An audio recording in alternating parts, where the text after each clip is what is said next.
Welcome everyone. This is Chala Dincoy, CEO and founder of The Repositioning Expert. We are welcoming back Elizabeth Bachman for the Polish My Pitch Deep Dive. Welcome, Elizabeth.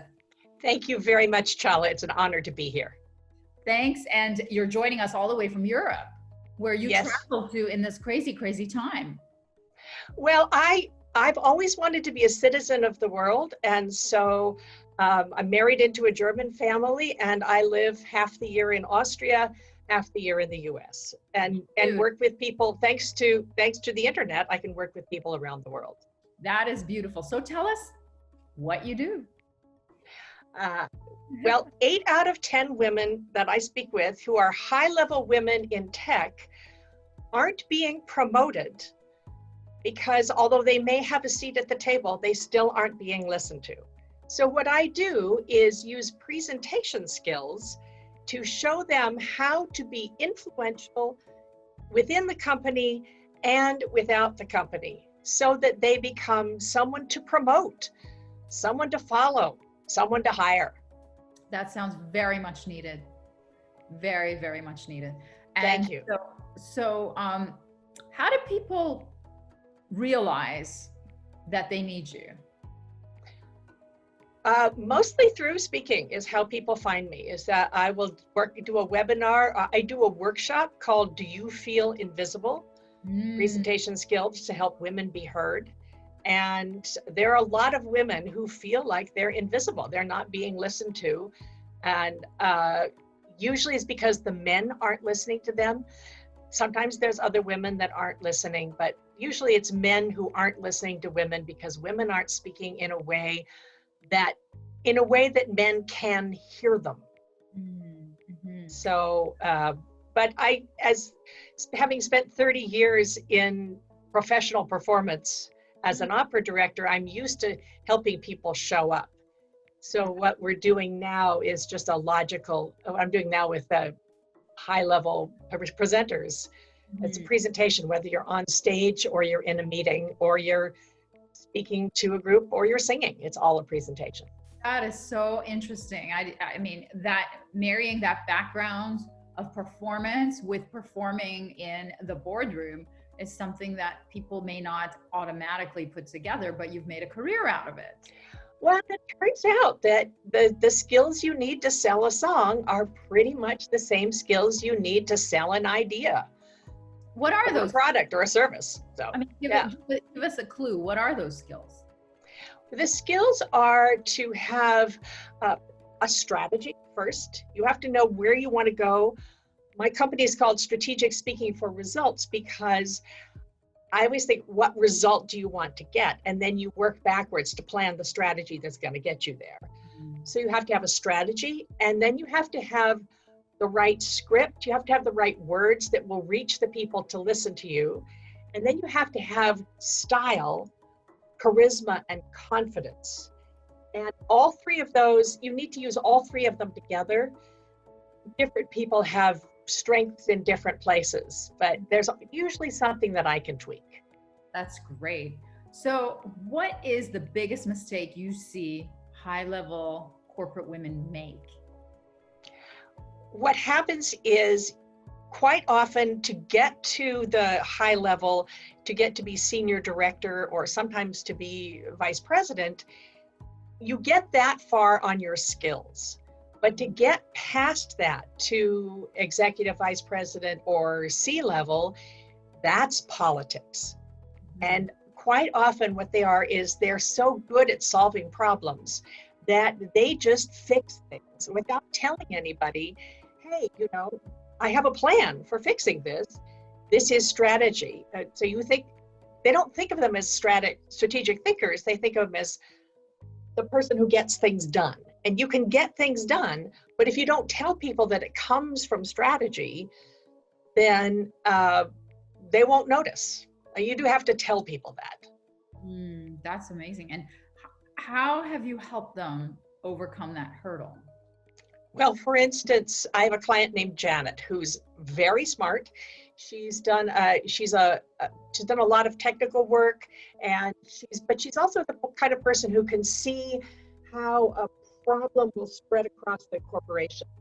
And since she was so good at solving things, the corporation kept asking her, they gave her a big project to do. And that was about when she hired me, because she kept fixing huge problems for them that they took for granted, and she never got the recognition, she never got the raise, she never got the promotion. And so instead of just going ahead and fixing the problem, what we did was we had her lay out the plan and go to each person on the C-level and say, here's my strategy for fixing this. Mm-hmm. And so that they saw that she had a strategy, she was a strategic thinker. And then for each person, she found something that person was a specialist in. Well, you know this department better than I do, or you know these people better than I do. I'd love to get your feedback. Can you help me? Could you do an introduction for me? Something like that. So that every single person on the C-level was enrolled in the part of the plan that affected them. And they were so impressed that without telling her, the C-level got together at their next meeting and they said, we need her as a fellow C-level person. And so they created a position for her. Wow. Because they finally realized what her value was. Wow, that is She'd just been fixing things in the background without saying, hey, this is valuable and I did this. So that was a great thing. She sent me a message and she said, it's because of the conversation we had. Thank you. I'm so excited.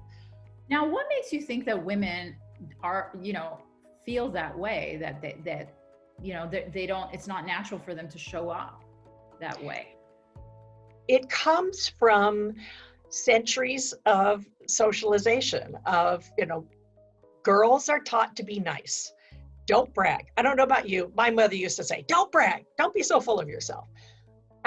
Boys are trained to dare, to go out and take charge and do things. And if you fail, that's okay. You just get up and fix it. Girls are trained to, in an unspoken way, are trained to be careful, be nice, and not take too much credit for themselves. And any woman who does, it's a tightrope that you walk between being respected and considered bossy. And walking that tightrope is a challenge. And that's a huge part of the work that I do, is helping people talk about what they've done without talking too much so that people are offended. And it's also because girls and then women are taught to be careful and safe. Don't make a mistake. You have to be 130% ready before you ask for that job. And boys are trained that way. We're just socialized that way as children. And then although we grow up and we learn things in our head, the heart might be thinking something else. And the key is awareness. If you recognize how it is that, if you recognize, oh, there's an opportunity I could have taken advantage of, next time I'll do it. Once you start to recognize where these old behaviors and these old patterns are influencing what you do or what you don't do, like when you don't speak up, then you can choose whether you can make a conscious choice whether to change your pattern.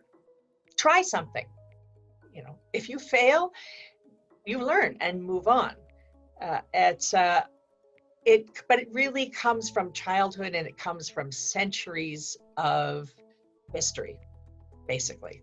You do some work on that childhood healing? I do some. Most of the time I'm working with somebody, by the time they've gotten to senior director or vice president, whatever, they've done most of that. We talk about that. Mostly what I do is I give them, I help them be aware of what it is they're looking for. Most of the people I work with are already speaking. I mean, you don't get to be senior director without doing a lot of presentations. So they're already out there speaking. What I help them do is shape the message, shape what they have to say so that they're actually being listened to. That's great. So you already told us a success story of that client, but do you have another one where it was probably a really tough road? Like it was really from the bottom to the top through your work together? Is there anything that comes to mind? Well, there are lots of them. I'm thinking about a lawyer. So I also work with lawyers. I work especially in-house lawyers. And there is a lawyer that I've been working with for a while where she was, her name is Betty, and she was the only female senior partner. So it's an international law firm, and she was running one of the US offices. And they were always having conference calls where they would talk over her. And so we worked out a whole strategy how she could be taken seriously. Sometimes the other thing is to find allies. So for her, what she did was she actively asked for help, and she had asked for people to say, hey, Betty just said that, good idea. Thank you for echoing what Betty's idea was, instead of just talking over her. And also we leveraged the fact that she was in Silicon Valley. And so she would say things like, so as Mark Zuckerberg was saying the other day, she found, one of the people on her staff found quotes that pertained to what the company was doing by famous people in Silicon Valley. And she would, if they weren't going to listen to her, they would listen to Mark Zuckerberg. They would listen to Jeff Bezos. And then she could quote them and then sort of borrow that notoriety to make the people pay attention. And then once they paid attention, they could actually hear what she had to say. It's not something that happens overnight. I wish it did. I mean, if I had a pill for this, I'd be a bazillionaire by now. But it's the sort of thing that happens little by little. But after about 3 months, she said, they're not interrupting me anymore. They're listening, they're paying attention, and they're paying attention to my ideas, my contributions. Well, I really have a much better idea of what you do, and it's fabulous. It's phenomenal. I mean, in my TV training, we're taught to name drop like that. We're taught name dropping. That's my whole segment is celebrity names, right? So it's amazing to see you apply it to the boardroom, because we're all humans and we're all awed by celebrities. Well, it is a form of third-party endorsement. Yeah. Where it comes from somebody else. And so, I wish they would listen if it came from her, but if they're not going to, if somebody else is going to say it and make sense, she can quote them. Why not? If it gets the point across to where they're ready to listen and opens their ears, then it's a tool. It's, celebrity endorsement, dropping celebrity names. No, but I mean, all the tactics that you give them probably increases their confidence stepping into the arena, as Brene Brown calls it. And so it's really the inside job of feeling like you have some, fighting power and some weapons, as quite often the lack of confidence comes from not knowing what you could do. Yeah. And I am all about resources, tools, and techniques to say, if that happens, there is something you can do about it. Try this, try that. And then once you've tried it, you go, oh, that wasn't so hard. Usually it's the fear of what it might be is bigger than actually doing it. So this is also why you hire a coach, because a coach is going to push you into actually going out and making that speech. And give you the confidence, give you the tools and the accountability of asking, hey, did you do what we talked about? You don't have to do it alone. No one should have to do it alone. Nobody does do it alone. Everybody's got a team. Exactly. So that's part of my function. Yeah, no, I love it. Because, I was in the corporate space for 18 years, and some of the companies I worked for, like Pepsi, they really did promote women and young women. They were very good at it. But then other companies that I worked at were not, like, Diageo. Well, the other thing is, the more women get out there and speak and show up, the more women who were nervous about it, or the younger women who didn't think they could, will see an example and they'll say, oh, well, if Chala can do that, I should try. So it also provides an example. The statistics are in the overall speaking world, it's still 95% white men. So the more you have people of color, women who are out there saying really smart, interesting things, the more we get towards parity, the easier it gets. We're still used to women being only 5 or 10%, but the more women who raise their hand and say, hey, I'd like to speak, the better. So that's another thing is I talk to presenters and I talk to event producers all the time. And I'm saying, so why is it still 95% men? Why don't you have more women up there? And they say, well, the women aren't raising their hands. Yeah, they aren't asking. It's the inventory for sure. So yeah. How could people reach you to get this amazing information from you? You know, the easiest way to find out how you are doing with your presentation skills is to take my quiz. I have a 4-minute free assessment called speakforresultsquiz.com. That's speakforresultsquiz.com.